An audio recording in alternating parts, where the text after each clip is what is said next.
Okay, guys, we're here on the 19th day of March. On a Gregorian calendar, It's Tuesday. which is Tuesday. I've got three witnesses here with me. Team Zadok. And what we're doing is we're observing to see if the equinox falls right between the X, which you'll see the north arm, which is right here. After the vernal equinox, it would come down this arm and hit right here when the equinox hits. So what we're doing, we're almost at solar noon. It's 1:33 right now, almost 1:34. At 1:34, it will hit here again at the exact same time that we did last year. And we're almost there. And it looks like we might be a day early. And we'll do it tomorrow again just to make sure that it lines up here in the center. Asherit, do you want to say anything?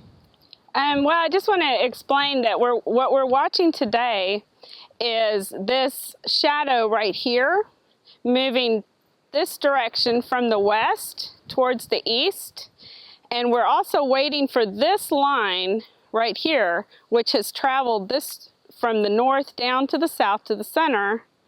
We're waiting for that line to also hit exactly in the crosshairs. And as you can see, today on Tuesday, the 364th day, this line that's running east and west is above the line. It's just touching it, which tells us we're a day away from the equinox. By tomorrow, we expect to see this line perfectly lining up at solar noon, which will confirm the equinox. Right now, 1:34 right now. it is 1:34 right now. It is solar noon, and the center line is lining up at solar noon precisely as we expect.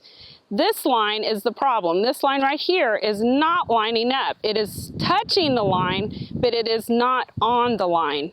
And this is what we're looking for. We're looking for both of these shadows to perfectly land in that center X.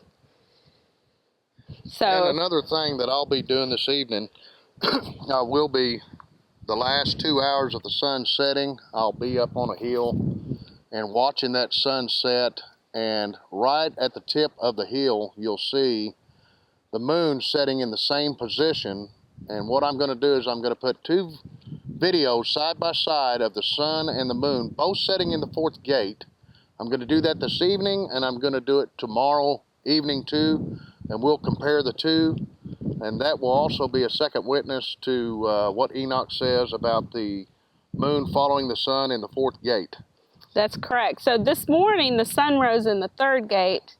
On the day of the equinox, the sun will also rise in the third gate. Correct. And it will set at sunset into the fourth gate. The moon will rise, and what you're going to be watching is the moon when it sets in the morning before dawn.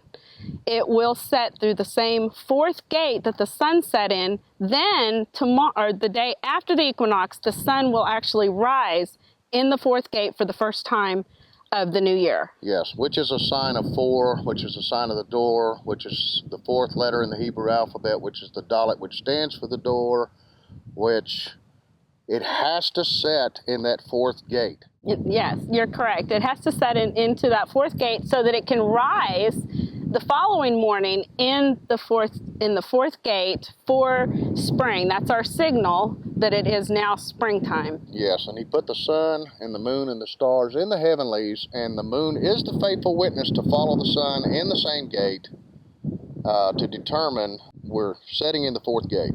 Absolutely. We have two witnesses on the equinox on the sundial. And then we have the moon. The sun shows the moon where to set. We follow the sun, Yeshua. That's right. The number 4, Dalet, all of that is a picture of our Messiah, Yeshua. And we are a picture of the moon. We are directed by the sun which gate to go through, to follow the sun to the Father. Which the moon is divisible by 6, which is man, was created on the 6th day, which represents man. And the sun is a picture of the Messiah, which is 4 everywhere, and also 7. It's divisible by 7. Yes. So let's follow Yeshua and do what he says to do. Now, what time is it on the clock now? Right now it's 1:37:46. Okay, it's 1:37. If you look on the video, you will see that this line, as the sun is crossed over, that this line is going towards the east. So we're past solar noon now. The line is just brushing up against it, but it's gone past it. And so solar noon has come and solar noon has gone. And this line right here above, the one traveling north to south, is still not, it did not touch and land, it touched the line, but it did not land upon the line at solar noon. So we've got, looks like one more day, guys. And let's just remember, the heavens truly do declare the glory of Yah and the message of our Messiah, Yeshua. Okay, shalom until tomorrow. Thanks, Shalom. guys.